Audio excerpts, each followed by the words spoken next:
fokus kita.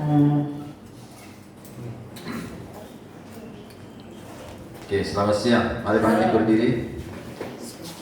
Mari kita angkat tangan ke surga. Bapa, kami selalu rindu, lapar dan haus untuk diperlengkapi oleh Roh-Mu, oleh Firman-Mu. Kami berdoa Tuhan supaya tidak ada hambatan bagi Roh dan Firman-Mu untuk menjamah kami, menguasai hidup kami, membebaskan kami, bawa iman kami naik level, ke level yang baru, ke tempat yang lebih tinggi. Sebab sekarang kami memahami tujuan-Mu, menseleksi kami supaya kami menerima warisan-Mu. Warisan-Mu adalah kerajaan-Mu, di mana kerajaan-Mu akan membawa kami melaksanakan perintah-Mu. Di mana kami berada, kasih karunia-Mu lebih tinggi bagi kami semuanya, di bawah surga yang terbuka. Terima kasih Tuhan, kami sambut firman-Mu di dalam nama Yesus. Kita yang percaya katakan sama-sama amin. Oke, mari silakan duduk. Oke, judul yang kedua, mengapa ia terpilih? Ya. Mengapa ia terpilih? Mengapa dia dipilih? Judul yang pertama tadi, seleksi dalam kerajaan itu keharusan. Karena ada tujuannya ternyata. Dan seleksi dalam kerajaan itulah di gerejanya, di rumahnya, di antara kita. Dan bukan saja di antara kita, tapi di semua umatnya. Bahwa penyeleksian itu adalah keniscayaan. Hal yang harus, karena dia mau membawa gereja ke level kerajaan. Untuk mengeksekusi kehendaknya, pemerintahannya di muka bumi. Katakan pemerintahannya di muka bumi. Pemerintahannya di muka bumi. Mau tidak mau gereja harus memasukinya. Iya. Amin. Nah, sekarang kita ke judul yang kedua, mengapa ia terpilih. Kita ini bicara tentang Daud. 1 Samuel 16 ayat 1 sampai 13. Kenapa saya terpilih? Kenapa dia terpilih? 1 Samuel 16 ayat 1. Sudah. Amin. Berfirman Tuhan kepada Samuel, berapa lama lagi engkau berduka cita karena Saul? Bukankah ia telah kutolak sebagai raja atas Israel? Isilah tabung tandukmu dengan minyak dan pergilah. Aku mengutus engkau kepada Isai orang Bethlehem itu, sebab di antara anak-anaknya telah kupilih seorang raja bagimu. Di antara anak-anaknya aku memilih. Kita harus tahu apa kriteria Tuhan, apa syarat dari Tuhan, sehingga dia istimewa di mata Tuhan, sehingga dia dipilih di antara saudara-saudaranya. Amin. Dan pilihannya jatuh kepada Daud. Kita lanjutkan ayat 2. Tetapi Samuel berkata, bagaimana mungkin aku pergi? Jika Saul mendengarnya, ia akan membunuh aku. Nah, karena apa? Karena sudah ketahuan maksud hati Saul. Bahwa seandainya ada raja lain yang mau menggantikan dia pasti membunuhnya. Karena Samuel sudah tahu sejak roh Allah mundur dari Saul, roh pembunuhan itu sudah ada di dalam diri Saul. Oke. Ia akan membunuh aku. Firman Tuhan, bawalah seekor lembu muda dan katakanlah aku datang untuk mempersembahkan korban kepada Tuhan. Ayat 3. Kemudian undanglah Isai ke upacara pengorbanan itu. Lalu aku akan memberitahukan kepadamu apa yang harus kau perbuat. Urapilah bagiku orang yang akan kusebut kepadamu. Nah, artinya apa? Yang dipilih Tuhan. Yang dipilih Tuhan pastilah itu yang diurapi. Amin. Nggak ada orang yang dipilih Tuhan tidak diurapinya. Makanya tanda-tanda orang yang dipilih Tuhan pasti ada. Pasti ada. Amin. Haleluya. Kita dipilih Tuhan, pastilah kita diurapi Tuhan. Jangan bimbang akan hal itu. Kau sudah dipilih Tuhan, kau pasti diurapi. Dari sekian ribu, sekian banyak orang, kau sudah dipilih di musim ini. 1 Samuel 16 ayat 4-nya. Samuel berbuat seperti yang difirmankan Tuhan dan tibalah dia di kota Bethlehem.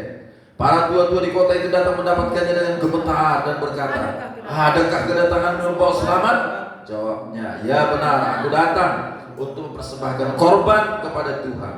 Kuduskanlah dirimu dan datanglah dengan daku ke upacara pengorbanan ini. Kemudian ia menguduskan Isai dan anak-anaknya yang laki-laki dan mengundang mereka ke upacara pengorbanan itu. Ketika mereka itu masuk dan Samuel melihat Eliab, lalu pikirnya, sungguh di hadapan Tuhan sekarang berdiri yang diurapinya. Kenapa? Karena Eliab ini saudara tertua.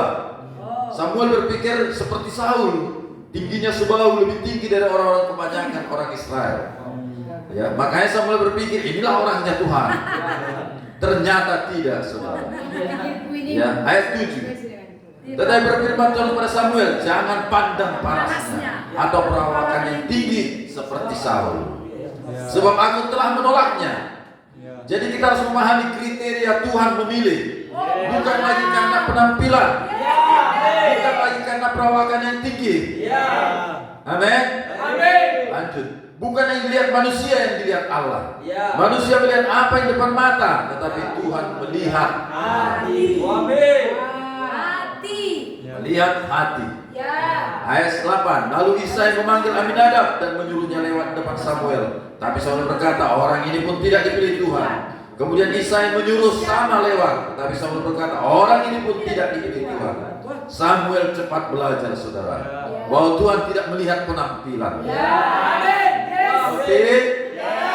Ayat 10. Demikianlah Isai menyuruh ketujuh anaknya lewat depan Samuel. Jadi hanya yang diakuinya 7. Iya ya. Omong tesis. Demikianlah yang menyuruh ketujuh anaknya.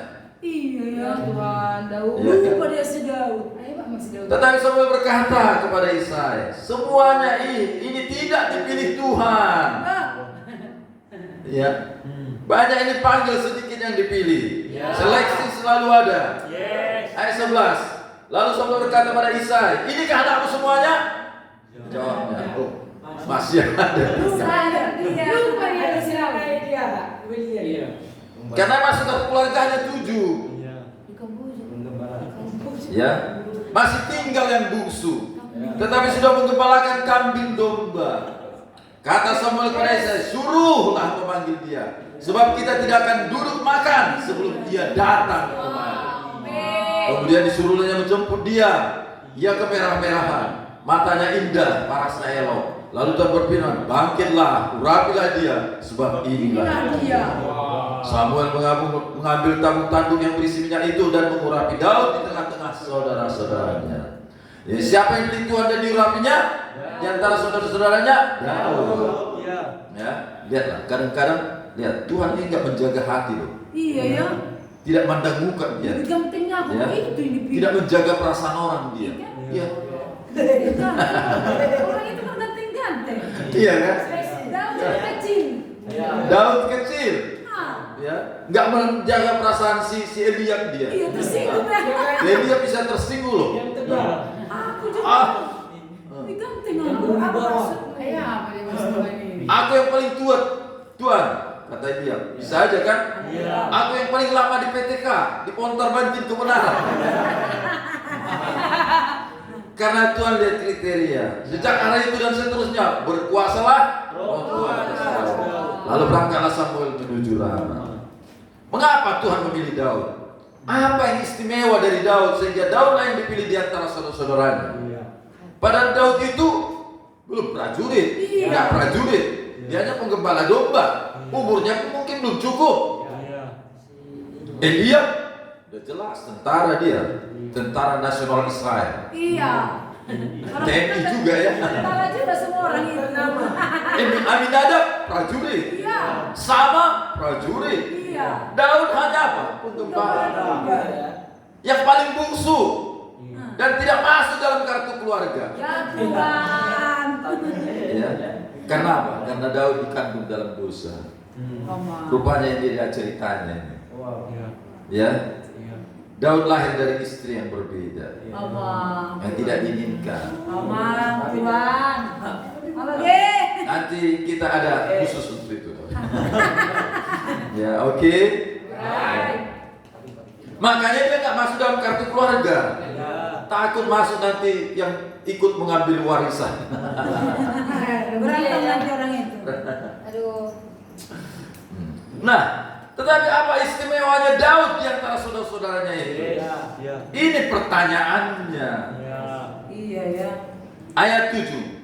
Saya berfirman Tuhan kepada Samuel, jangan pandang parasnya atau perawakan yang tinggi, sebab aku telah menolaknya. Bukan yang lihat manusia, yang lihat Allah. Manusia melihat apa yang depan mata, tapi Tuhan. Daud itu hatinya. Yes. Hatinya. Banyak orang mau memperbaiki perawakannya.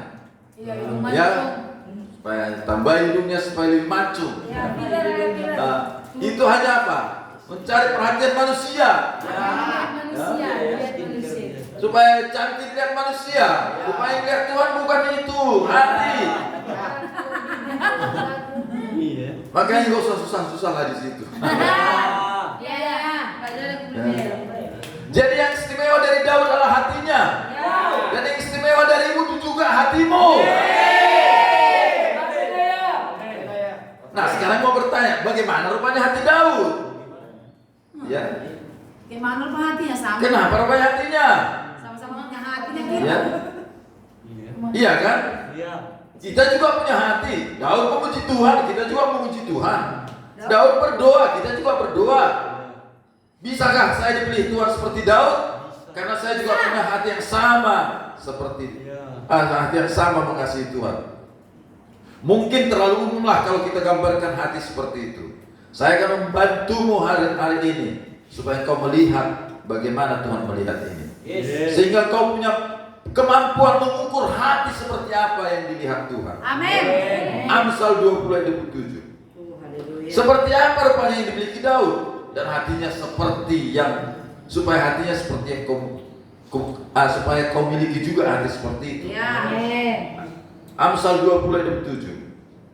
Sama-sama baca. Roh manusialah pelita Tuhan yang menyelidiki seluruh tubuh. Jadi roh Tuhan dipakai Allah sebagai pelita untuk menyelidiki hati kita. Jadi hati kita itu di dalam roh kita. Karena hati kita itu kita bilang roh kita juga. Berarti Ya kan? situ ya pelitaan Tuhan ya. Makanya sering kita menyebut hati kita itu roh kita. Jadi kalau Allah melihat hati, Allah melihat roh. Roh itu adalah cahaya pelita Tuhan untuk menyelidiki hati kita. Kalau dari sini mungkin belum nampak ya, tapi kita akan lihat kata menyelidiki di situ. Ya, menyelidiki. Garis bawahi menyelidiki. Nah, kalau Allah menyelidiki hati kita, hati seperti apa yang diselidikinya? Yang dilihatnya apa? Hati seperti apa itu? Mari kita ke 1 Samuel 16 yang baru kita baca ya. Iya. Kita ke Roma 8 ya, ayat 27. Karena tadi 1 Samuel 16 Allah menyelidiki hati. Apa ini? Dan Allah yang menyelidiki hati nurani. Jadi yang dilihat Allah, dilihat Tuhan adalah lubuk hatinya. Hati yang terdalam, hati nurani. Jadi lihat Tuhan dalam hati Daud adalah hati nuraninya. Karena kalau Allah melihat hati, menyelidiki lubuk hati, itu adalah hati nurani. Jadi kalau kita berkata aku juga punya hati yang mengasihi Tuhan, hati yang menyembah Tuhan, hati seperti apakah yang dilihat Tuhan? Hati nurani, hati nuranimu. Hati nurani itu adalah bagian roh di dalam rohmu. Jadi waktu Tuhan melihat hati Daud, dia melihat hati nurani. Apa hati nurani? Ini adalah seleksi di dalam kerajaan. Kalau kita mau dipilih di antara orang-orang, di antara saudara-saudaramu, pastikan kondisi hati nuranimu seperti yang diinginkan Tuhan. Tuhan melihat itu, dan yang dilihat Tuhan di dalam Daud adalah itu. Mari kita ke 1 Yohanes 3 ayat 19-22. 1 Yohanes 3 ayat 19-22. Ini dia ya. Kita akan melihat ya keistimewaan dari hati nurani. Mengapa Tuhan melihat itu? Kita akan melihat apa itu hati nurani, apa istimewanya, sehingga Tuhan memakai itu sebagai alat menseleksi umat Tuhan. Siapa yang dipilihnya, siapa yang diurapinya, siapa yang tidak. Iya benar. Amin. Dengarkan baik-baik. Hati nurani ini adalah atmosfer bagi roh Tuhan untuk diam. Atmosfer bagi roh untuk diam. Maka roh berkuasa dalam diri Daud, karena hati nuraninya selalu murni. Kalau hati nurani kita tidak baik, tidak murni, hati kita nggak damai, itu bukan tempat roh. Wah. Kalau nggak damai. Karena roh itu pembawa damai. Amin. Dia suka damai sejahtera. Dan kita akan lihat lebih jauh. Amin. Ya. Jadi kenapa roh berkuasa dalam diri Daud? Karena hati nuraninya Baik. baik. Wow. Amin. Ayat 1 Yohanes 3:19 tadi. Ya. Dapat udah? 1 Yohanes 3 Ayat 19. Wow, demikianlah kita ketahui. Demikianlah kita ketahui bahwa kita berasal dari kebenaran. Demikian pula kita boleh menenangkan hati kita di hadapan Allah. Sebab jika kita dituduh olehnya, Allah adalah lebih besar daripada hati kita, serta mengetahui segala sesuatu. Stop. Kenapa ini disebut hati nurani? Ayat 20 di situ disebut adalah Allah adalah lebih besar daripada hati kita, serta mengetahui segala sesuatu. Itu disebut menyelidiki. Jadi yang diselidiki itulah hati nurani. Tuhan menyelidiki hati nurani. Jadi di sini disebut hati nurani karena Tuhan menyelidikinya. Oh, amin. Ya, saya ulang ya. Ayat 21. Saudara-saudaraku yang kasih, jikalau hati kita tidak menuduh kita, Oh, amin. maka kita mempunyai keberanian percaya untuk mendekati Allah. Dan apa saja yang kita minta, kita memperolehnya daripadanya. Karena kita menuruti segala perintahnya dan berbuat apa yang berkenan kepadanya. Ya, nah, bayangkan dahsyatnya hati nurani. Amin. Nah, saudara-saudara yang kekasih, kalau hati kita tidak menuduh kita, inilah dia. Berani mendekati Allah. Ya, maka kita mempunyai keberanian percaya untuk mendekati. Jadi kalau tidak hati nurani tidak menuduhmu, Makanya jadi malas berdua. ya, makanya kalau hati nurani menuduhmu, nggak bisa kau menghampiri Tuhan, Iya lah. nggak bisa kau menghampiri tahta Tuhan. Ya. Ya. Nanti kita akan lihat. Jadi begitu juga berdoa pun orang, tapi hatinya tertuduh atau hatinya menolak, nggak bisa dijawab. Makanya kita akan di sini. Maka dan apa saja yang kau minta, kita memperolehnya. Kalau tidak ada lagi hatimu menuduh, Iya. kalau tidak bertentangan lagi Iya. hatimu dengan keinginan, dengan doamu, kalau sudah selaras doamu dengan hatimu, udah satu dia, ya, maka apa saja yang kau minta, kita memperolehnya daripada. Amin. Jadi kenapa tidak memperoleh? Karena hatinya. Tahu aja masih belum taat. Mana mungkin kau bisa? Kan? Oke, paham ya? Jadi harus ada kesehatian. Iya. Ya. Oke. Alright. Nah, jadi damai itu juga seperti itu. Ya. Kenapa nggak damai? Kalau tidak ada kesehatian antara ini dengan ini. Hati dengan ya bentrok dia. Ya. Nah, saya mau menemukan beberapa poin di sini. Nomor 1, kalau hati nurani kita baik, hati nurani kita murni, maka kita tahu posisi rohani kita. Amin. Apakah kita benar atau tidak? Iya juga kan? Jadi kalau hati nurani kita selalu menuduh kita di posisi yang salah.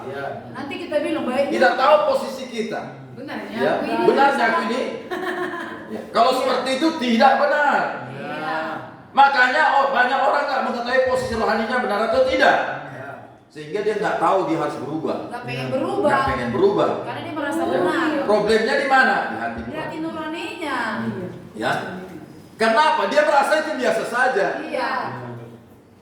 Ya. Kalau ada pertentangan antara hatinya dengan pikirannya, dia merasa itu biasa saja. Dia jalani aja hidupnya seperti itu terus. Makanya tidak ada sesuatu yang terjadi. Ya. Paham? Paham. Ya. Karena kalau orang tidak tahu bagaimana posisi rohaninya, bagaimana dia berubah? Itulah pentingnya hati nurani. Amin. Kita bisa merasa oke, tapi sebenarnya tidak oke. Iya. Karena hati nurani itulah yang membuat engkau tahu posisi rohaninya. Bayangkan kalau hati nuranimu ketika kita tidak baik, yang tidak baik tadi itu yang selalu ada menuduh. Tuduhan. Ya. Oke. Orang. Ya. Kita tidak tahu kita benar. Sedangkan benar atau tidak, kalau kita tidak tahu, Kita tidak tahu kita Oh. benar atau tidak. kita tidak tahu kita benar atau tidak, Iya. bagaimana kita berubah? Iya. Iya. Misalnya kalau tersesatlah kita, Iya. ya kita tidak tahu posisi kita di mana. Iya. Iya. Ya. Oke, makanya perlu kompas. Yes. Makanya kita perlu tahu mana timur, mana Barat. barat. Kalau nggak tahu posisi, Nggak tahu bingung. posisi kemana kita perginya. Iya. Jadi nggak bisa mengubah arah. Nggak bisa mengubah arah karena nggak tahu. Iya ya, sangat keren. Itulah dahsyatnya hati nurani ini. Bayangkan bagaimana Daud memiliki itu. Iya ya. Maka Tuhan memilihnya. Amin. Jadi kita di ruangan ini, engkau punya alat namanya hati nurani. Nah, engkau tahu apakah engkau harus berubah untuk progres atau tidak. Itu yang Iya ya. Oke, hati nurani. Ya, hati nurani. Ya. Jadi hati nurani bisa mengatakan itu benar atau tidak. Iya itu. Ya. Itu apa? Itu barometernya. Barometernya. Ya. Oke.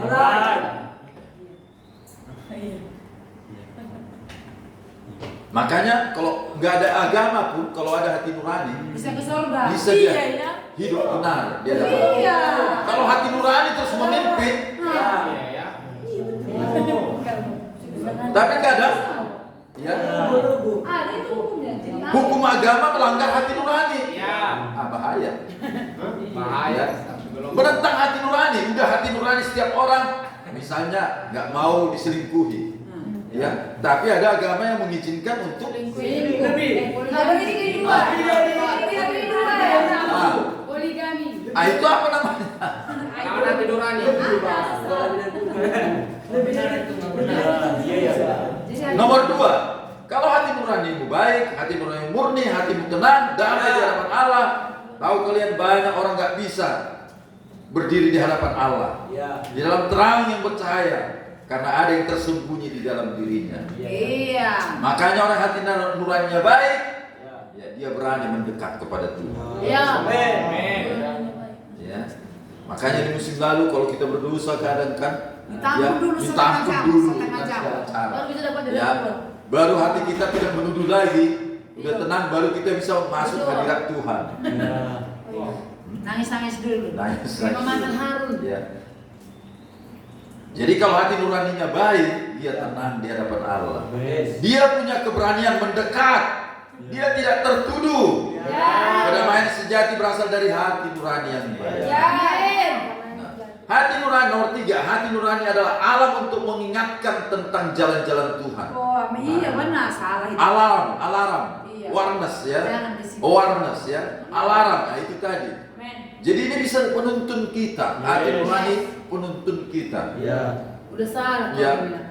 Makanya sebenarnya kalau kita mendengarkan hati nurani kita, Nah. setiap hari kita bisa selaras dengan Tuhan. Wah, iya benar. Karena dia itu alarm, dia bersuara, mengatakan jangan lurus, jangan ke kiri, jangan ke kanan, lurus saja, atau sebaliknya jangan ke kanan, kau ke kiri aja. Itu alarm untuk mengingatkan kita. Amin. Itulah keistimewaan hati nurani. Nomor 1, kau tahu posisi rohani, posisimu benar atau tidak. Nomor 2, jadi kalau tertuduh-tuduh itu posisi tidak benar. Nomor 2, kau bisa tenang di hadapan Allah. Kau bisa dengan berani menyembah Tuhan, mendekati Tuhan. Nomor 3, alarm. Ya, mengingatkanmu untuk engkau selalu selaras. Dan inilah yang istimewanya dimiliki Daud. Isi dulu nih. Ih, kesemian. Amin. Amin. Jadi lagi. Dia polos saja orangnya. Iya. Oke. Ikut Dia sama polos dia loh. sekali orangnya. Gak ada. Bahkan mungkin sama abang-abangnya pun dia gak ada dendam. Aman. Gak ada marah. Ya. Ya. Bahkan dia pun sadar di kandungan ibuku aku Sudah berdosa. sudah dikandung dalam dosa. Nah. Ngomong teh. Nomor 4. Kalau hati nuranimu baik, murni, engkau punya keberanian mendekat kepada Allah. Oh, itu dari nomor 3 ya. Nomor 2 ya. Nah, Berani mendekat Tuhan. maksudnya ini mendekat kepada Tuhan lebih dalam lagi. Wow. Lebih dalam lagi. Lebih dalam lagi. Deeper in love in you. Deeper in love in you. Ya, lebih dalam, lebih dalam, lebih dalam. Ya, duanya lebih dalam, lebih intim. Kau punya keberanian mendekat. Orang yang tidak berani mendekat kepada Tuhan, berdiri jauh-jauh atau setengah-setengah, hati nuraninya bersalah. Gak usah jauh-jauh. Saya bunda, kalau kau nggak berani mendekat, Pasti ada salahnya. Betul. pasti ada yang tak beres itu. Iya kan? Nanti ditanya pula aku nanti. Ku jawab nanti bohong aku. Lebih bagus kalau menjauh. Orang ini dulu. Pengalaman. Oke. Jadi punya keberanian untuk mendekat lebih intim. Mendekat. Nomor 5. Kalau hati nuranimu baik, murni, engkau dapat berdoa dengan iman. Ya, dan jaminannya dijawab. Wow. Jaminannya dijawab. Terjamin. Ya. Terjamin dijawab. Inilah keberanian iman percaya kita kepada.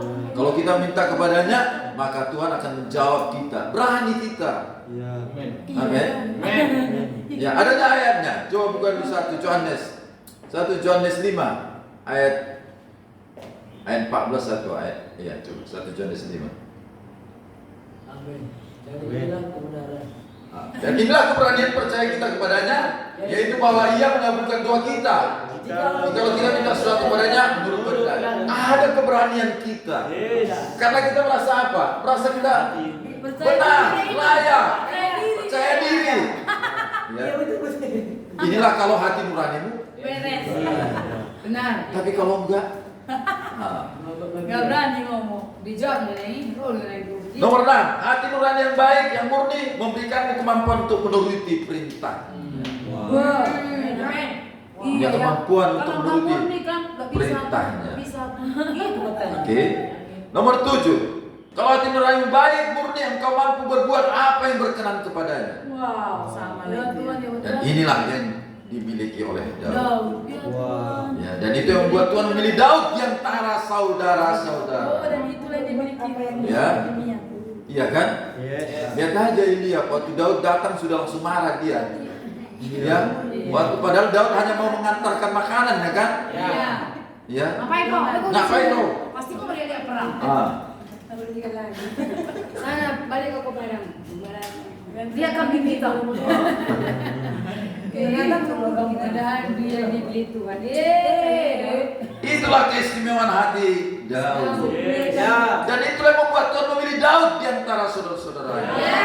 Dan engkau pun akan dipilihnya di antara saudara-saudaramu. Dirapinya. Tuhan akan berkuasa atas dirimu. Karena dia menyukai hati nurani yang baik dan murni ada padamu.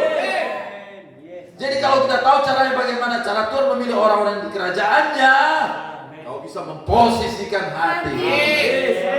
Memiliki hati nurani yang baik, yang murni, memberikanmu kemampuan untuk mengetahui posisi rohanimu tadi. Ya, nomor 2, ya, nomor 3, nomor 4 sampai dengan nomor 7. Amen. Jadi itulah istimewaannya Daud.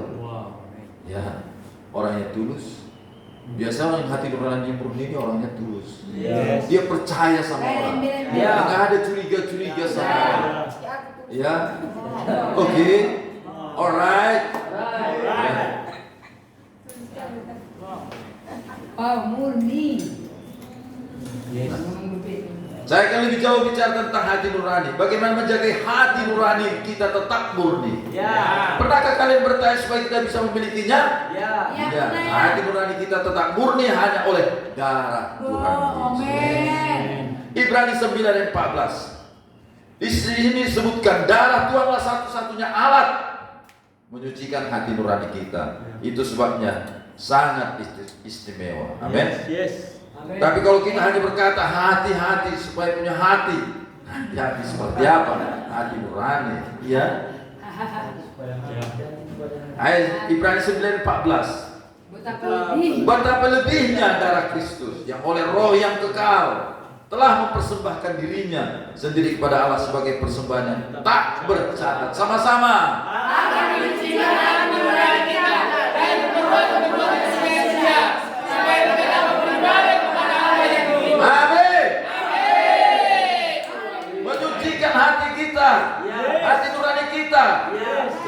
perbuatan-perbuatan yang sia-sia, supaya kita dapat beribadah, mendekat kepada Allah yang hidup, menghampiri Allah yang hidup. Ya. Jadi hati nurani itu, ya di situ lihat ya. Hal yang membuat kita beribadah kepada Allah. Itu iya. Hati nurani. Yes. Hal yang membuat kita bisa beribadah kepada Allah. Jadi kalau hati nurani dia murni, tidak baik, ya, makanya bermasalahlah kita dalam ibadah. Ya. Bermasalah mendekat. Masalah dalam dia mendekat. Masalah dalam berdoa, tidak ada damai dan seterusnya. Ya, tidak ada keintiman. Karena hati nurani itu alat. Hanya sekedar aja. Alatnya. Ya. Ya. Dan lihat di situ tadi, ya, akan menyucikan hati nurani kita dari perbuatan-perbuatan yang sia-sia. Amin. Wow, super. Makanya saya katakan tadi, sikap itu perbuatan hati. Amin. Jadi perbuatan hati itu, ya, adalah sikap kita, Yes. ekspresinya. Dan jadi dengarkan bahwa darah Tuhan Yesus sajalah yang bisa menyucikan hati nurani kita. Yes. Bisa kau bayangkan itu? Yes. Kalau darah Tuhan tidak menyucikan hati nurani kita, bagaimana kita beribadah? Ya. Bagaimana kita mendekat? Ya. Masuk ruang mahaku dengan darah anak, hanya dengan darah anak. Yes. Ya, jadi tanpa itu mana? Bagaimana kita bisa berdoa? Ya. Bagaimana kita menghampiri Tuhan yang Maha Kudus itu? Ya. Yang Maha Kudus, Maha Kudus itu. Mari angkat tanganmu sebentar. Bapa, Tuhan kami bersyukur buat darah-Mu yang suci. Kami bersyukur buat darah-Mu yang mahal, yang Kau curahkan di Kalvari. Darah yang menyucikan hati nurani kami. Darah yang membersihkan dari pemotor-pemotor, dari perbuatan-perbuatan sia-sia, dari yang jahat, dari yang tidak berkenan di hadapan Allah. Sehingga oleh darah-Mu kami dapat beribadah, kami dapat diterima, kami dapat mendekat, kami dapat berdoa, kami punya keberanian menghampiri-Mu Tuhan. Oleh darah-Mu, oleh darah-Mu, oleh darah Yesus membersihkan hati kami, menguduskan hati kami, sehingga kami dapat beribadah kepada Allah yang hidup, kepada Yahweh, kepada Jehovah, kepada Elohim, kepada Allah yang Maha Besar, Yesus Tuhan kami. Haleluya. Hanya oleh darah Yesus, hanya oleh darah Kristus, darah yang mahal, darah yang suci, darah yang murni, darah Tuhan sendiri menyucikan hati nuraniku, membersihkannya, menguduskannya. Terima kasih Yesus. Terima kasih, bersyukur sebentar ayo. Haleluya. Terima kasih. Kami sembah Kau, kami muliakan Kau. Kau layak menerima segala syukur kami Tuhan. Karena Kau begitu besar, karena kasih-Mu begitu besar, sehingga Kau Bapa mengaruniakan anak-Mu yang tunggal, supaya setiap orang yang percaya kepadamu beroleh kuasa darah-Mu, darah pengampunan, menyucikan hati nurani kami. Oleh darah-Mu Tuhan, Kau sucikan hati nurani kami. Amin. Haleluya. Jadi kita punya keistimewaan. Amin. Yang sama seperti Daud. Haleluya. Terima kasih. Silakan dulu.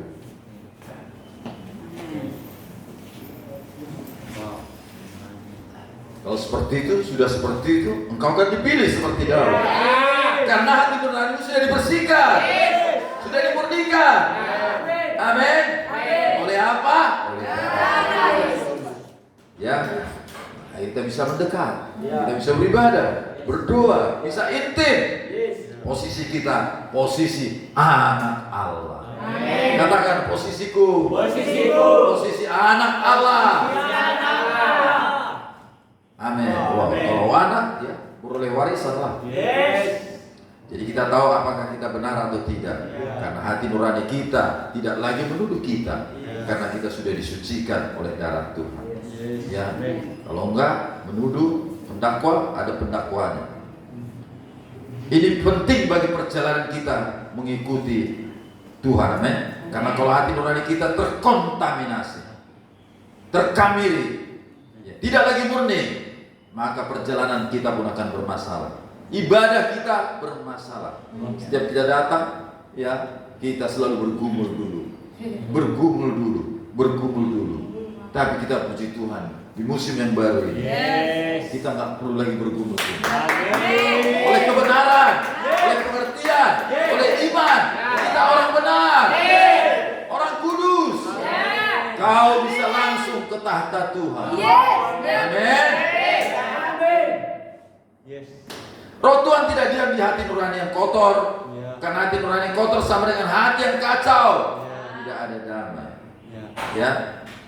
Nah, hati nurani kita akan terrefleksikan, ya, dari sikap-sikap kita. Ya.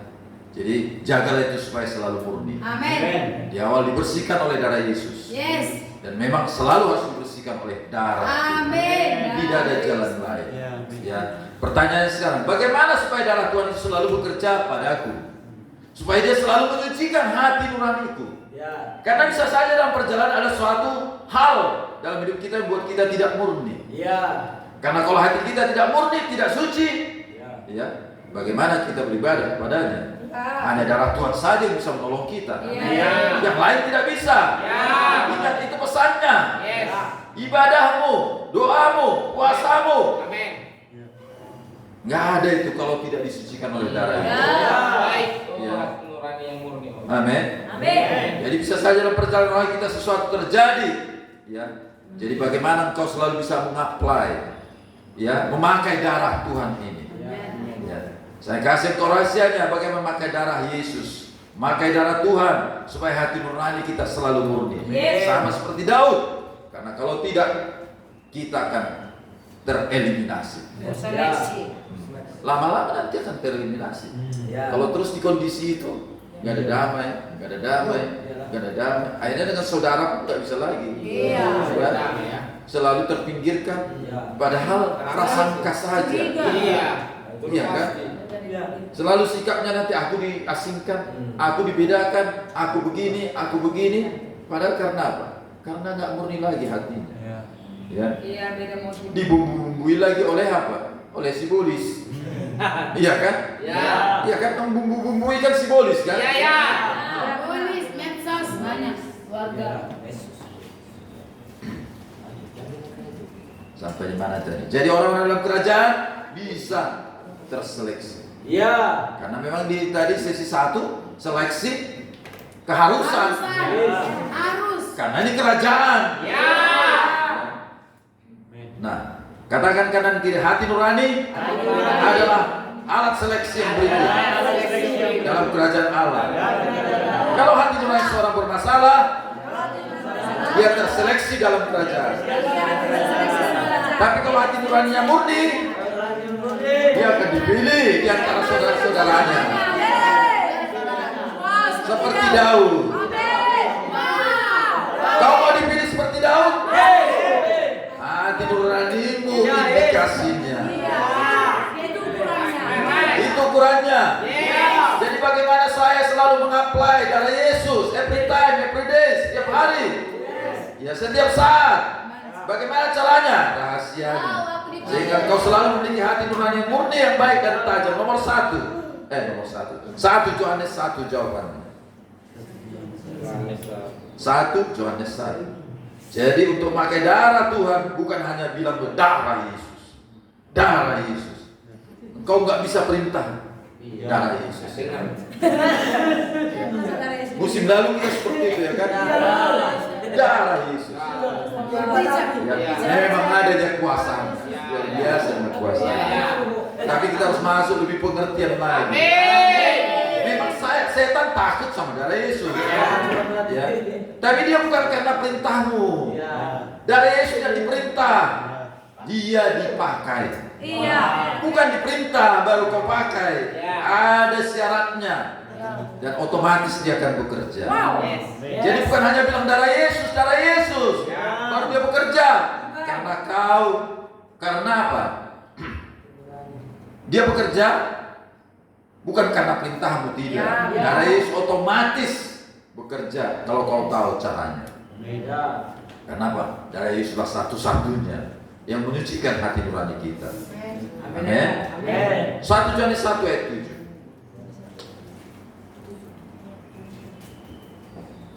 Dapat? Tetapi jika kita hidup dalam terang sama seperti Dia ada di dalam terang, maka kita beroleh persekutuan seorang dengan yang lain.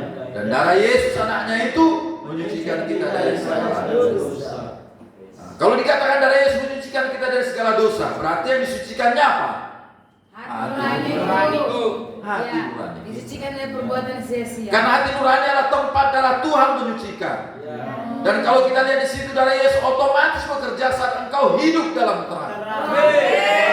Hidup dalam terang. Tetapi jika kita hidup dalam terang, sama seperti Dia ada dalam terang, maka kita beroleh persekutuan seorang dengan lain dan darah Yesus, otomatis darah Yesus. Ya, jadi hidup dalam terang ini apa? Ini sekarang masalah. Ya. Nah, berarti ada kegelapan, hidup dalam kegelapan. Jadi kalau hidup dalam kegelapan, darah Yesus nggak otomatis bekerja, hanya dalam terang.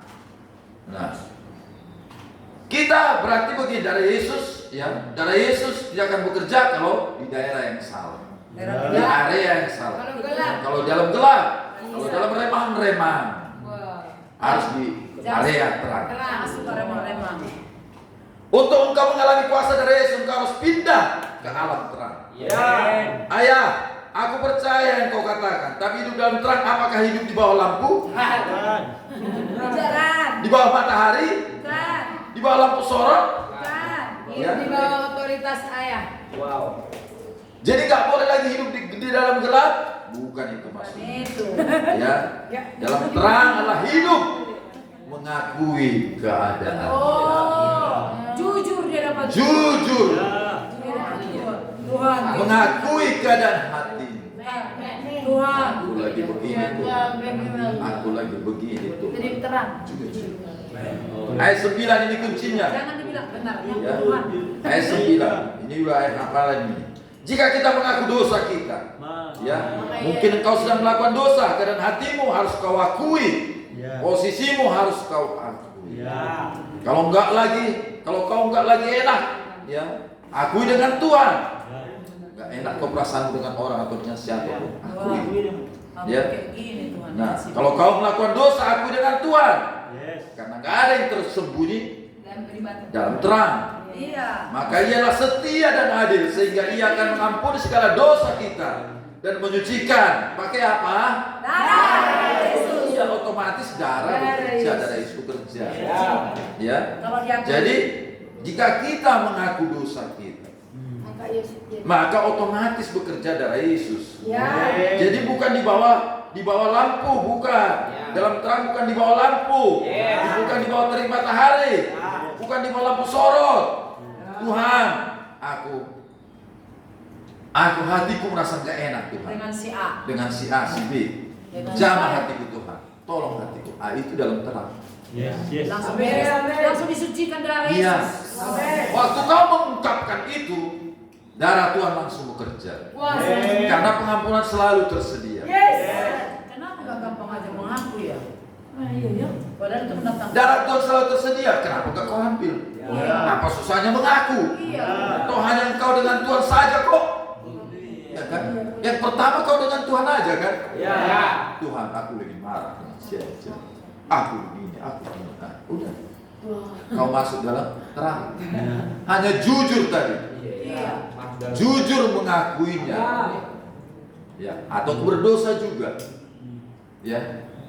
Maka darah Tuhan akan bekerja. Ya.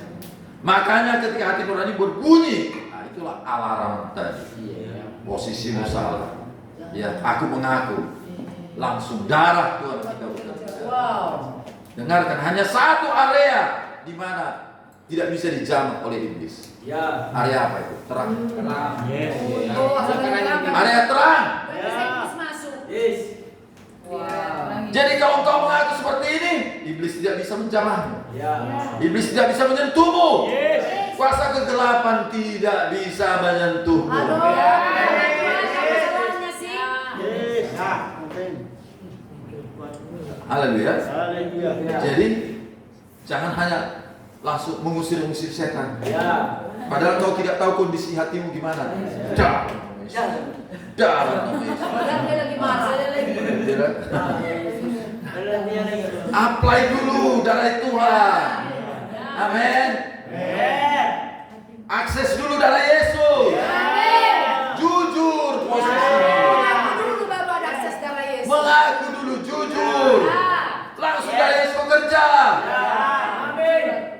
Tanpa kau sadari iblis Kuncinya itu ya. menyingkir. Setan menyingkir. Kegelapan menyingkir. Makanya Baru mengaku gampang. mulai kedamaian itu datang. Iya, gampangnya. Ya. Kadang-kadang hamba Tuhan ya berkata revival, kebangunan rohani. Ya, kebangunan rohani alami. Ya, tapi apa? Dia tidak jujur terhadap dirinya. Ada yang disembunyikannya di hadapan Tuhan. Iya kan? Iya, iya. Di depan dia rohana. Tegar. Rohani. Di belakang juga rohani. Rohani. Sosok tegar. Kalau mengaku muncul ketegangan ya. Iya. Padahal dia kenapa enggak mengaku? Kalau tidak mengaku itu membuat kita di area kegelapan. Pantesan si Andre waktu itu langsung terang ya, Bre. Wow, Andre, simpan dong. Oke. Jadi kalau misalnya kau juga berjumpa dengan orang di luar sana, untuk hati tak tenang, jujur. Tuhan Ya. Jujur sama Tuhan. Bila perlu kau bisa cerita sama saudara yang lain juga di sini. Oke. Ya. Jadi kita nggak bisa katakan darah Tuhan, darah Yesus, ya, tanpa kau hidup dalam terang. Ya. Ya. Iya. Ya. Ini saya. Jadi di musim lalu, ya, kita harus diajak dulu ke depan untuk pengakuan dosa. Alkohol, ya. Sekarang kau bisa di tempat di mana? Ya, di mana kau bisa ngerti kamar mandi bisa. Ya. Bisa kau mengalami kesembuhan. Yes. Ya, nggak perlu harus diundang altar call. Didoakan sembuh secara pribadi. Ya. Ada orang lagi yang harus Pak Pendeta yang mendoakannya. Betul. Saudaranya yang lain nggak percaya dia. Padahal dalam area kegelapan dia. Sekalipun Pak Pendeta mendoakannya, Tapi kan diakuinya? nah diakuinya Jujur? nggak ada itu. Nggak ada pemulihan. Darah tidak bekerja. Ya. Karena apa? Kalau seperti itu Tuhan menjawab seperti ini. Kalau kau mengalami revival di hatimu, ya akui dulu keadaan hatimu. Jujur dulu. Posisimu di mana? Iya ya. Ya, posisimu Tuhan. Udah dunia kerja Tuhan. Iya. Dia terlalu banyak sosmed ini kuliah. Sosmed ini bisa. Oh, Cam-cam. akui dulu, jujur Akui dulu. dulu. Nah, Udah. Baru datanglah terang. baru datanglah terang. Iya kan? Amin. Iya. Oh, tonton. Amin. Amin. Jadi supaya terjadi revival mengaku keadaan hatimu. Makanya hati yang gembira adalah kondisi hati itu akan mengobati tubuh. Catat itu, kondisi hatimu mengobati tubuhmu spontan. Yes. Itu perkataan profetik ayat. Saat kau duduk mendengarkan firman, rohmu bergoncang, rohmu bergejolak, engkau akan sembuh. Amin. Engkau akan sembuh. Yes. Bisa perlahan, bisa tiba-tiba. Ya. Bisa seiring dengan perubahan pikiranmu. Yes. Iya. Kesembuhan terjadi. Kalau lupa Jadi kalau hatimu gembira revival, ya itu oleh karena kau dalam hidup dalam terang. Amin. Itulah obat yang menyembuhkan seluruh tubuh, sehingga kau bisa mengalami kesehatan yang ilahi hari demi hari. Amin. Katakan recovery oleh hatiku. Recovery terjadi dalam hidupku oleh perubahan hatiku. Amin. Amin. Jadi teruslah ya hidup dalam terang. Hidup terang. Kalau dosa katakan dosa. Ya. Kalau Iya, Bang. salah katakan Salah. salah. Ya. Gampang.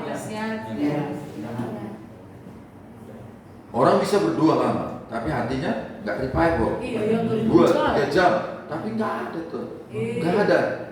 Ya, tetap habis doa, tetap stres. Khawatir. Tetap bimbang. Iya. Nggak ada dapat kepastian. Ya, Karena kalau kita sudah berdoa seharusnya keluar kita udah segar. Udah yakin kita. Nggak ada takut lagi. Ya. Amin. Nah, begitulah yang terjadi. Kalau kita seperti itu, kita akan dipilih di antara saudara. Kita dipilih dalam kerajaan. Kemanapun Allah bergerak, ke situ kita dipilih. Kemanapun Allah pergi, engkau dibawanya. Dimanapun musimnya, engkau selalu ada di situ. Apapun yang dilakukan, engkau turut terlibat. Engkau selalu dilibatkannya. Agendanya kau dilibatkannya. Kalau hatimu benar, hati nuranimu, ingat ini pesannya. Amin. Ayah memberkatimu. Kau ada dalam doa ayahmu selalu. Ayah kemampuan, kemanapun pohon terbang ini dibawa, engkau selalu ikut. Menuju Indonesia baru, kau selalu ikut. Menuju kerajaan yang dinyatakan. Amin. Hiduplah dalam terang. Hidup dalam terang, maka darahnya selalu menyucikan hati nuranimu. Jujurlah. Jujurlah. Jujur terhadap dirimu, jujur terhadap Tuhan. Amin. Ya, katakan orang-orang kerajaan tinggal dalam kerajaan. Terang mereka adalah terang Bapa di sorga. Gak ada matahari. Ya, berarti gak ada jam. Ya kan? Karena gak ada matahari. Ya, jadi terang Bapa di sorga itulah terangnya. Kalau Bapa jadi terang kita, gak ada matahari. Berarti gak ada jam. Amin. Berarti kita dalam kekekalan terus. Hidup dalam kekekalan terus. Berarti kita gak ngantuk. Mari kita lihat Daud, karena dia pernah mengalami kejatuhan dengan Berseba. Kalian tahu ceritanya? Ya, Mazmur 51. Ya. Mazmur 51. Tapi lihat, ini juga buat Daud spesial. Sekalipun dia jatuh, ayat 1. Jangan tertuduh kalau kau jatuh. Yang penting kau tahu apa yang kau lakukan saat kau jatuh. Karena tidak mungkin orang yang berjalan tidak jatuh. Iya kan? Orang yang berjalan bisa jatuh. Ya. Amin. Siapa sini belajar naik motor? Bisa jatuh nggak? Bisa. Siapa yang sudah ahli bawa motor di sini? Aku ya, jangan cacing Ya. di sini. Tapi baunya jatuh. Enggak jatuh. Bisa juga. Jatuh. Saking hebatnya dia. Ya. Gaya-gaya. Udah hebat aku. Nah, yang masalahnya kalau jatuh berulang-ulang. Oh, itu Itu yang bodoh. Jatuh berulang-ulang. Makanya jangan jatuh di tempat yang sama. Oke, Mazmur 51 ya. Untuk pemimpin di luar, Mazmur Daud. Ketika Nabi Nathan datang kepadanya setelah ia menghampiri Betseba, kasihanilah aku, ya Allah, menurut kasih setiamu. Hapuskanlah pelanggaranku menurut rahmat-Mu yang besar. Bersihkanlah aku seluruhnya dari kesalahanku, dan tahirkanlah aku dari dosaku, sebab aku sendiri sadar akan pelanggaranku. Aku senantiasa bergumul dengan dosaku. Terhadap engkau sajalah aku telah berdosa dan melakukan apa yang kuanggap jahat, supaya ternyata kau adil dalam keputusanmu, bersih dalam penghukumanmu. Sesungguhnya dalam kesalahan aku diperanakan, dalam dosa aku dikandung ibuku. Kalian bisa mengerti ayat ini? Tadi saya sudah jelaskan di awal, ya. Silsilah Daud, ya kan? Sampai dia tidak masuk hitungan, karena dia dari beda. Ya, mungkin yang tidak diinginkan. Mungkin Isai juga terpeleset kali ini. Iya kan? Kasihan kali dia. Tapi pilih. Sampai Isai pun malu mengakuinya. Tapi mau kemana mau dibuat? Udah ada anak, nggak mungkin dibuang. Hah? Iya kan? Ayat 5, sesungguhnya dalam kesalahan aku diperanakan, dalam dosa aku dikandung ibuku. Sesungguhnya engkau berkenan akan kebenaran di dalam batin. Inilah hati nurani yang bisa. Kebenaran dalam batin itulah hati nurani. Dan engkau dengan diam-diam engkau ditahukan hikmat kepadaku. Ya. Hati nurani yang baik hikmat Tuhan muncul ada di Wow. sana. Yes. Amin.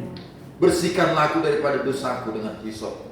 Iya. Hisop itu dipakai untuk memercikkan darah. Oh, yang kayak gini. Makanya dikatakannya hanya dibersihkan oleh darah. Kalau di bait apa itu?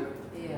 Di bait suci itu hisop ini dipakai untuk memercikkan darah itu ya. Maka aku menjadi tahir, basuhlah aku, maka aku menjadi putih seperti salju. Biarlah aku mendengar kegirangan dan sukacita. Biarlah tulang yang kau remukkan bersorak-sorai kembali. Nah, inilah kebangkitan rohani. Amin. Inilah revival.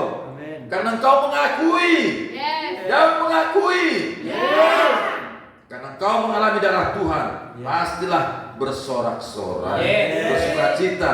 Ya. Ayat 9, sembunyikanlah wajahmu terhadap dosaku, hapuskanlah segala kesalahanku. Ya, bukankah Bapa itu baik? Iya. Bukankah Bapa kita baik? Ya.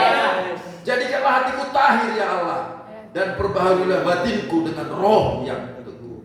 Janganlah membuang aku dari hadapanmu, dan janganlah membuang rohmu yang kudus daripadamu. Jangan ambil. Amin. Haleluya. Haleluya. Roh yang kudus bisa diambil dari hati nurani yang murni.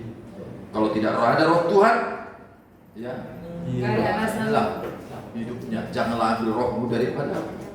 Ya. Nah, ayat 12, bangkitkanlah kembali padaku kegirangan karena selamat yang daripadamu, dan lengkapilah aku dengan roh yang rela. Maka aku akan mengajarkan jalanku pada orang-orang yang melakukan pelanggaran, supaya orang-orang berdosa berbalik kepadamu. Ya, berbalik kepada terang. Darah Tuhan kita bekerja. Itulah istimewanya Daud. Yes. Amin. Amin. Ketika Nathan mengingatkan Daud langsung Tobat. Ya, amin. Daud langsung bertobat. Dia nggak mengulang lagi. Dia nggak membantah Nathan. Tapi lihat Saul. Ketika Samuel mengingatkan Saul lah memberontak. Ya. Beda mereka kan. Ya, sampai goyang sama juga kecil sama. Iyalah, tapi tunjukkanlah hormat dulu padaku depan tua-tua ini. Gitu. Hah? Masa kau tegur aku depan tua-tua ini? Aku ini aja. Samuel mengingatkan Saul memberontak menarik jubah Samuel sampai koyak. Tapi Nathan mengingatkan Daud, dia bertobat. Ya, haleluya. Padahal hati-hati mengingatkan raja ya. Padahal mengingatkan raja Bisa bukan gampang dipukul loh. kepala. Ya, Tapi bisa Daud, dipancung loh. tapi Daud Tapi baik. Daud tidak. Rendah hati. Dia merendahkan hati. Amen. Hati Dia nuraninya berdoa dan bagus. berpuasa. Yes. Di saat Nathan mengingatkannya, Itulah istimewa. Daud ya berdoa dan berpuasa. Itulah istimewanya hati Daud. Yes. Hati nurani yang tetap bersih, Yes. tetap murni, Yes. mengalami revival. Amin. Maka pujian padanya dari Tuhan. Lihatlah Mazmur Daud ini. Amin. Yang banyak. Mazmur Tuhan, Daud untuk Tuhan. Yes. Haleluya. Haleluya. Nah, oke. Baik. Tapi ada perjanjian yang lebih mulia, yaitu perjanjian karena Kristus. Itu dulu Daud, perjanjian lama. Amin. Itu hukum Taurat. Haleluya. Haleluya. Kau sekarang sudah ada di alam kasih karunia. Wow. Yes. Wah. Kau bisa lebih hebat dari Daud. Kau bisa lebih hebat dari Daud. Yes. Yes. Haleluya. Iya. Saya lupa ayatnya, tapi nanti akan saya cari ayatnya. Bahwa perjanjian karena darah Yesus, perjanjian kita lebih mulia. Wow. Wow. Wow. Ya. Karena kau sudah berada di alam kasih karunia. Oke. Alright. Nah, seperti saya ulang sedikit. Hukum gravitasi. Ya. Saya ulang.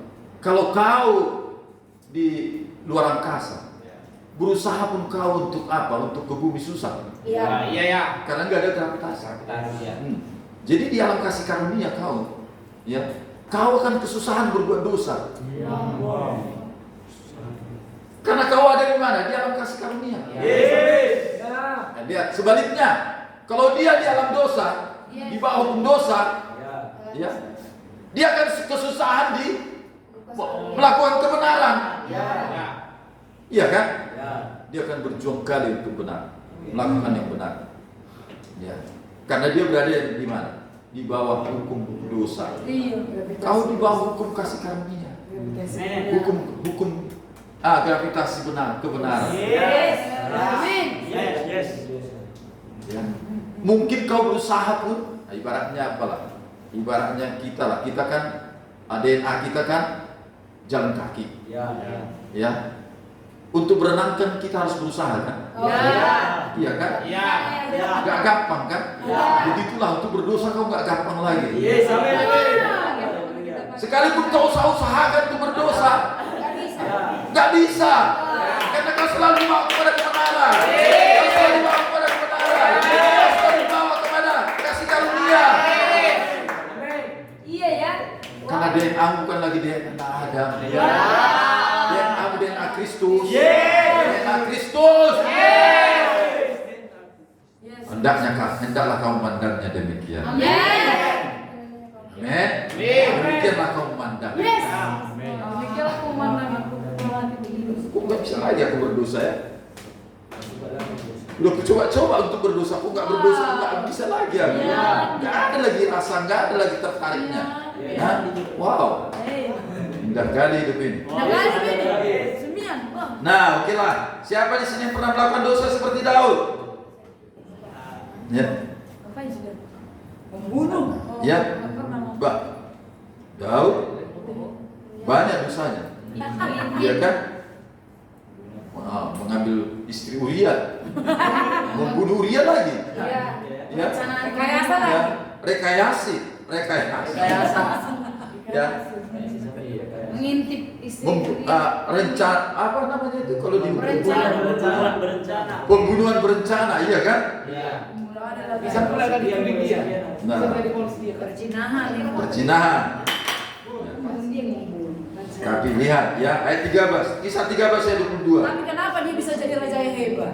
Iya, kenapa dia bisa jadi raja yang besar? Dia bisanya besar kali. Iya, besar-besar. Kisah 13 ayat 22. Setelah selesai sikir. Kisah Rasul 13 ayat 22. Setelah Saul disingkirkan, Allah mengangkat Daud menjadi raja mereka. Tentang Daud Allah telah menyatakan, aku telah mendapat Daud bin Isai. I found David. Di antara saudara-saudaranya, seorang yang berkenan di hatiku. Amin. Dan yang melakukan segala. Dia ada pembunuh ya. Iya, padahal itu tadi. Kenapa? Karena dia Sudah jadi anak yang masuk, jujur, masuk dalam terang. hati nuraninya baik. Amin. Amin.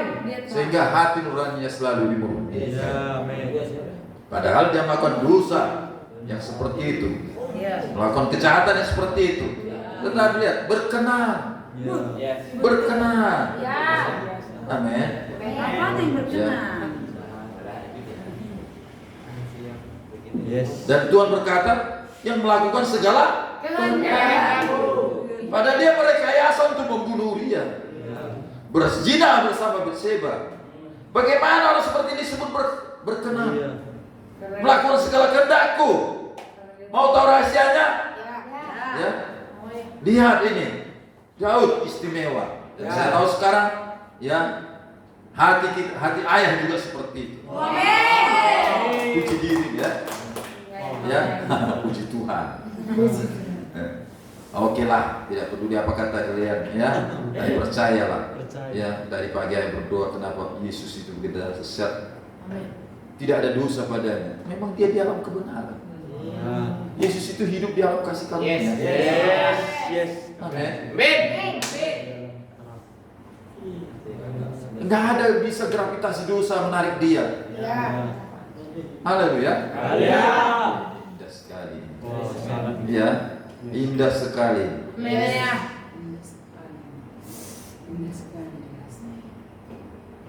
Yes. Mana tadi? Dengar, Daud melakukan segala kehendakku. Seperti apa itu maksudnya? Daud melakukan yang sangat bodoh tadi kan? Yang jahat tadi kan? Tapi yang istimewa itu didengarkan. Ya. Tidak ada yang melakukan seperti itu. Yang seperti Daud yang kita sebut tadi. Ketika Nathan berkata pada Daud tentang kejahatannya, dia langsung bertobat. Dia langsung merendahkan diri. Dan berikutnya dia tidak mengulanginya lagi. Beda dengan kita. Ya. Ya. Diulang-ulang terus. Sampai Tuhan bilang, anak ini. Jadi di tempat yang sama terus. Nah, ini bahayanya. Ya. Ya, ingat dulu sudah berapa kali kau jatuh di tempat yang sama.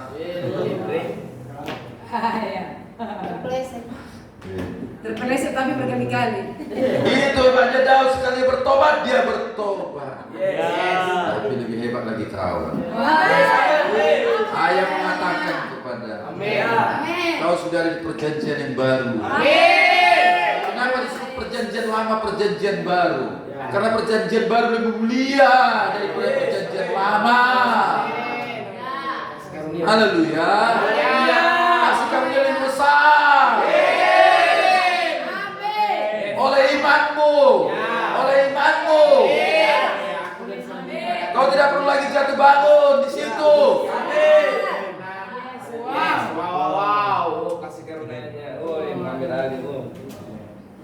Jadi bagaimana Daud melakukan segala kehendaknya? Karena pertobatannya. Menghapus dosanya dan itu Hati nuraninya ya. bersihkan dan dia selalu mulai terus hidup berkenan di hadapan Tuhan. Makanya kalau kau datang kepada Tuhan, jangan ingatkan Tuhan akan dosamu. Amin. Tadi 1 Yohanes 1 ayat 9 tadi apa? Jika kau mengaku dosa, dia setia dan adil mengampuni segala dosamu dan menyucikannya dari Segala kejahatan. dia udah dihapuskan, udah lupa. Jadi jangan ingatkan lagi Tuhan akan dosamu. Dia sudah mengampuni sekali untuk selamanya. Kau akui supaya kau jangan tertuduh, supaya hidup dalam kebenaran. Iya, biar tetap percaya menjaga Tuhan. Iya. Kadang kita dosa kita nggak Sebesar Daud. sebesar dosa Daud. Iya. Ya, Cuman apanya? Cuman cerita. cuma Suatu papan. Cuma keceplosan untuk mengangkat diri. tapi jatuh terus. Ini masalah. Iya ya. Ya. Jadi bagaimana supaya kita mengapply darah Yesus? Hidup dalam terang. Hidup dalam terang. Bila janji padamu kemanapun Tuhan pergi, kau akan selalu disertakan. Kau akan selalu diajak. Apapun agendanya, rencananya, kau selalu ikut. Karena orang yang menjaga hati nuraninya akan selalu mengikuti Tuhan. Jaga hati nuranimu, ini musim yang baru. Amin. Amin.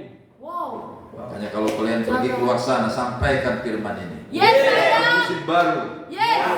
Amin. Mungkin ada yang opposite. Iya, benar banget. Itu karena hati nuraninya tidak Udah baik. beres banyak Kalau yang itu saya tahu. kalau itu nuraninya murni pasti menerima. Iya. Musim baru. Iya. Amin. Makanya beritakan Injil di musim baru. Yes. Musim kerajaan. Yes. Orang mencibirmu nggak problem. Nggak Ya. apa-apa. Tapi kalau orangnya pasti mengikutimu. Iya benar. Amin. Haleluya. Haleluya. Karena kalau dia orangnya dia tahu posisinya. Benar.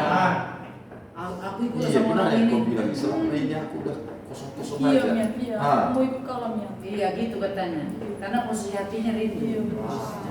Jadi hati-hati dengan hati nurani. Yes. Ya. Saya tidak sebutkan hati-hati dengan hatimu, hati nurani. Biar lebih detail, ya. Batinmu, ya. Selama hati nuranimu baik, kemanapun Tuhan pergi akan membawamu. Amin. Gerakan apapun yang didatangkannya, engkau akan selalu ada di situ. Amin. Jadi bukan bergantung besar kecilnya dosamu, Iya, tapi ya kejahatanmu di masa lalu tidak. Hati Tapi nurani. hati nurani. Pastikan tetap murni. Amin. Pastikan tetap. Amin. Mari angkat tanganmu Bapak. Terima kasih Tuhan. Firman memberikan terang, beri pengetahuan bagi kami, beri hikmat bagi kami yang tidak berpengalaman ini. Kami diperlengkapi, kami memahami. Engkau melihat hati nurani. Kami akan selalu berjalan bersamamu dengan hati nurani.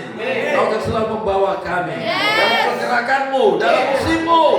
Haleluya, dalam agendamu. Kami terserah, kami terlibat. Terima kasih Tuhan.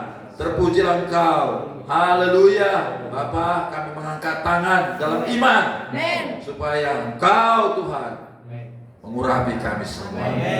Benar-benar Tuhan kuduskan, membersihkan kami. Oh haleluya. Sehingga kami selalu mudah hidup dalam kebenaran. Kami selalu ditarik kepada kebenaran. Kami selalu ditarik kepada kasih karunia Tuhan. Haleluya, haleluya. Haleluya. Terima kasih Tuhan. Terima kasih buat firman-Mu yang dasar. Sama-sama kita berkata. Silakan dulu. Nah, ayo. Berapa menit, Bi? Ini cukuplah setengah jam, cukup itu. Sampai 12. Sampai di 2 lah ya. 1, 2, 3, 4, 5. Oh ya, sampai 1. Ayo, berarti 25 menit. 25 menit. Ya, oke. Hah? Di apa aja? Di mana?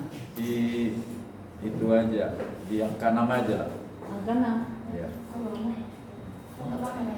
Hah? Enggak makan kita. Makan. Udah makan. Bukan di angka 6, menitnya di angka 6 itu maksudnya. Jarum panjangnya. Terlalu panjang itu. Ya udahlah. Berapa panjang itu, Pi? Jam apa lah? Jam 12. jam 3 seperempat. Oh, yang ketiga. Ah, Oh, jam 3 seperempat. Ayo. Ayo, ekualisasi. Ini udah yang ini. Jangan dulu perhatikan yang ini.